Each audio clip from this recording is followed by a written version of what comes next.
பணவீக்கம் 3.4% வீழ்ச்சி.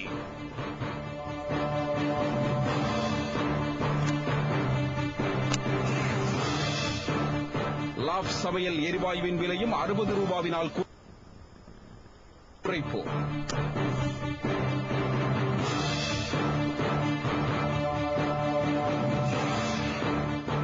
ஈராக்கில் இடம்பெற்ற குண்டுவெடிப்பில் பலர் உயிரிழப்பு, சொத்துக்களுக்கும் பலத்த சேதம்.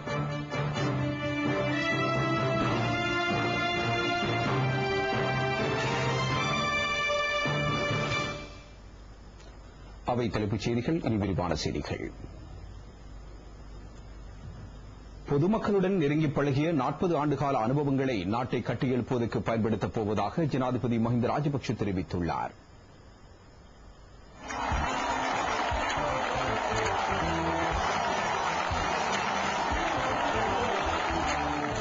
අපි දන්නවා සංවර්ධනයක් නැතුව සාමයක් නැහැ.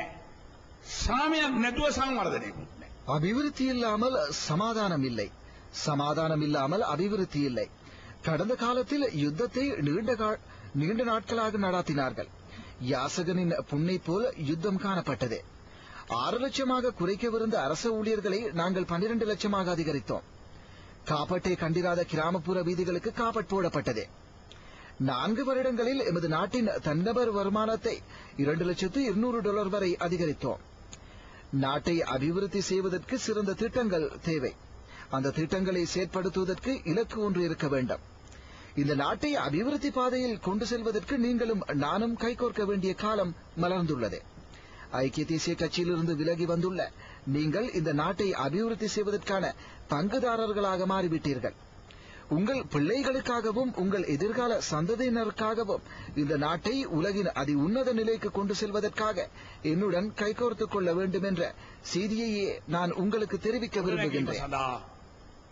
අපහාත්වල් බැඳගන්න කියන පණිවුඩයයි මට ඔබට දෙන්න.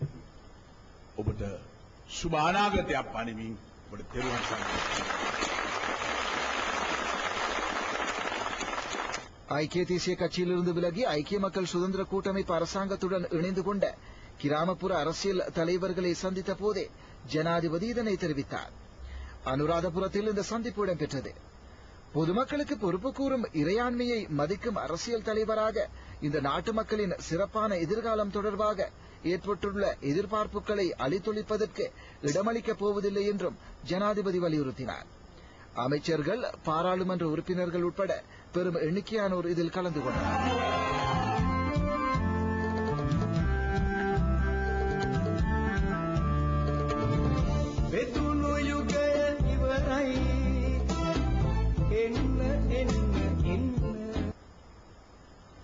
நாளை நள்ளிரவு முதல் லாப் சமையல் எரிவாயின் விலை 60 ரூபாவினால் குறைக்கப்படும் என அமைச்சர் பந்துல குணவர்தன தெரிவித்தார். இன்று இடம்பெற்ற செய்தியாளர் மாநாட்டில் உரையாற்றும் போதே அமைச்சர் இதனை தெரிவித்தார்.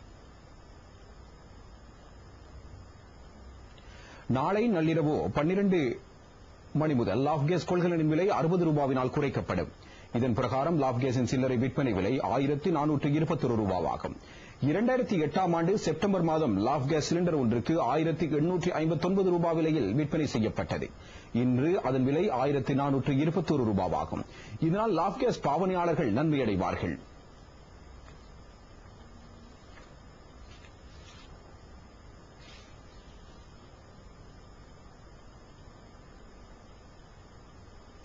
இதேவேளை நேற்று நள்ளிரவு முதல் பெட்ரோலின் விலை 15 ரூபாவினால் குறைக்கப்பட்டது. ஆக்டேன் 90 ரக பெட்ரோல் லிட்டர் விலை 130 ரூபாவிலிருந்து 115 ரூபாவாக குறைக்கப்பட்டுள்ளது. ஆக்டேன் 95 ரக பெட்ரோல் லிட்டரின் விலை 148 ரூபாவிலிருந்து 133 ரூபாவாக குறைக்கப்பட்டுள்ளது.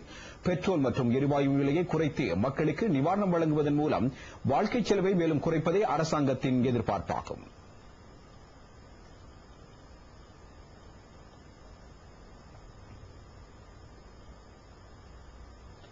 அரசாங்கம் அத்தியாவசிய பொருட்கள் மற்றும் எரிபொருட்களின் விலைகளை குறைத்ததை அடுத்து யாழ்குடாவில் பான் மற்றும் பெட்ரோல் ஆகியவற்றின் விலைகள் குறைவடைந்துள்ளதாக யாழ் அரசாங்க அதிபர் கே கணேஷ் தெரிவித்தார்.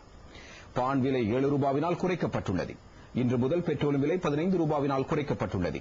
வடபகுதிக்கான போக்குவரத்து பாதைகள் மூடப்பட்டிருந்ததால் கடந்த காலங்களில் யாழ்குடாவில் அத்தியாவசிய பொருட்கள் மற்றும் எரிபொருட்கள் தென்பகுதியை விட அதிக விலைக்கு விற்கப்பட்டன. ஏனைன் வீதி திறக்கப்பட்டதை அடுத்து யாழ்குடா நாட்டு மக்களுக்கு தென்பகுதி விலைக்கு பொருட்கள் விற்கப்படுவதாகவும் அரசாங்க அதிபர் தெரிவித்தார். யாழ்குடாவில் சகல பொருட்களும் தட்டுப்பாடின்றி கிடைப்பதாகவும் வடபகுதி விவசாயிகள் மற்றும் மீனவர்கள் உற்பத்தி பொருட்கள் தென்பகுதிக்கு தொடர்ச்சியாக அனுப்பப்பட்டு வருவதாகவும் அவர் தெரிவித்தார்.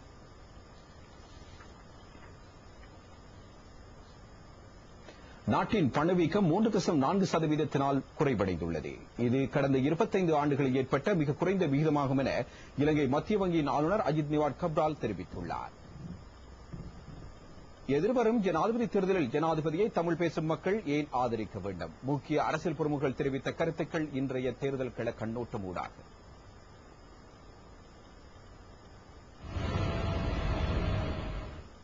தற்பொழுது இருக்கின்ற இந்த அரசியல் தலைமைகளின் ஊடாகத்தான் இந்த அபிவிருத்திகளை தற்பொழுது நாங்கள் கண்டு வருகின்றோம்.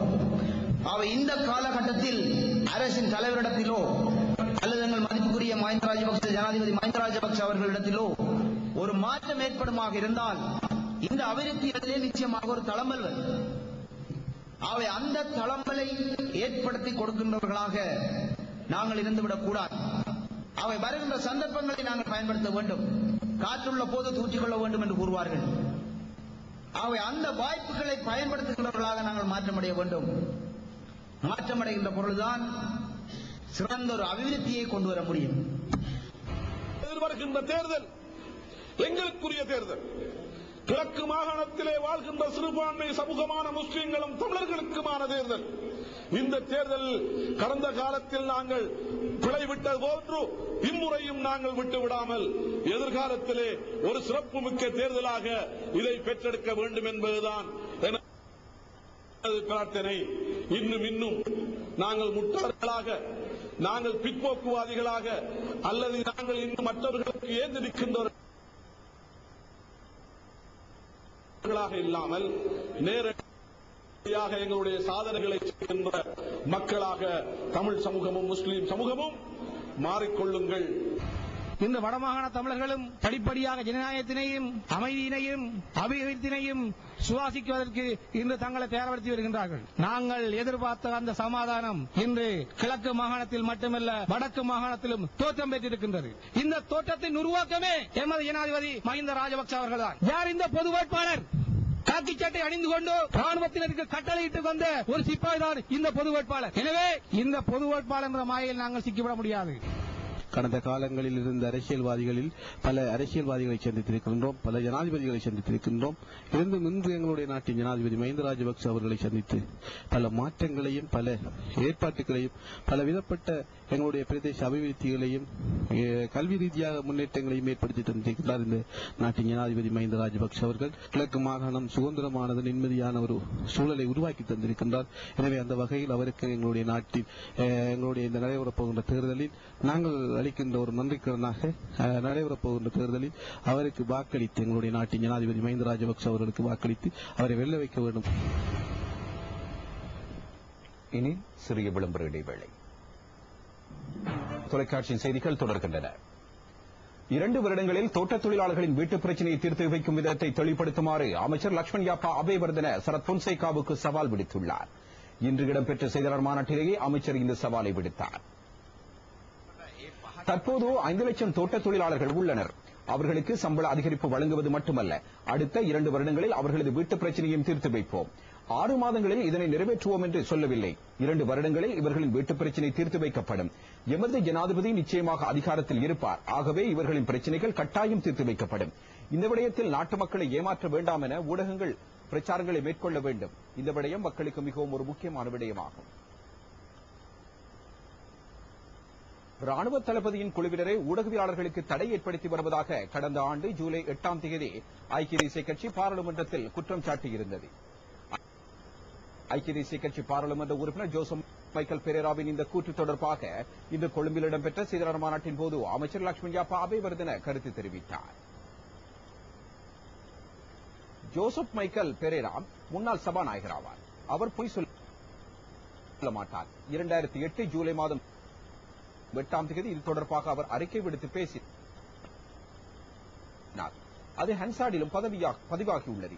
அரசுக்கு எதிராக எழுதும், அரசை விமர்சிக்கும், ராணுவத்தை விமர்சிக்கும், ராணுவத்தில் நடைபெறும் மோசடிகளை வெளிப்படுத்தும் ஊடகவியாளர்களை கடத்துவதும் அவர்களுக்கு காயங்களை ஏற்படுத்துவதும் வேறு யாரும் அல்ல, ராணுவ தளபதியின் கீழ் இயங்கும் ஒரு குறிப்பிட்ட விசேட குழு என்று அங்கு பணிபுரிவோர் தமக்கு தெரிவித்ததாக அவர் ஏற்கனவே கூறியிருந்தார். ஆகவே ஊடக சுதந்திரத்தையும் ஜனநாயக உரிமையையும் தற்போது வழங்க முயற்சிப்பவர் ஜோசப் மைக்கேல் பெரேரா குறிப்பிடும் அந்த நபர் என்பது இப்போது புரிகிறதல்லவா என்று அமைச்சர் கேள்வி எழுப்பினார். நீல அணி நாடு பூராகவும் ஒழுங்கு செய்து வரும் கூட்டங்களுக்கு மக்கள் மத்தியில் பெரும் வரவேற்பு கிடைத்துள்ளது. தொகுதிக்கான இளைஞர் மாநாடு அட்டாளச்சேரி தேசிய கல்விக் கல்லூரியில் இடம்பெற்றது. பிரதம அதிதியாக நீல அணியின் தலைவர் நாமல் ராஜபக்ஷ இதில் கலந்து கொண்டார். தேசிய காங்கிரசின் தேசிய அமைப்பாளரும் கிழக்கு மாகாண அமைச்சருமான MS உதுமாலெப்பி தலைமையில் இம்மாநாடு நடைபெற்றது. தேசிய காங்கிரசின் இளைஞர் காங்கிரசில் தேசிய அமைப்பாளர் ஜக்கி, மாகாண சபை உறுப்பினர் MLA தால்கர் நாயிம் உட்பட பலர் இதில் கலந்து கொண்டனர். நாமல் ராஜபக்ஷ மற்றும் மாகாண அமைச்சர் உதுமாலெப்பி பொன்னாடை போர்த்தி கௌரவிக்கப்பட்டனர். நாமல் ராஜபக்ஷவுக்கு இங்கு மகத்தான வரவேற்பு அளிக்கப்பட்டது.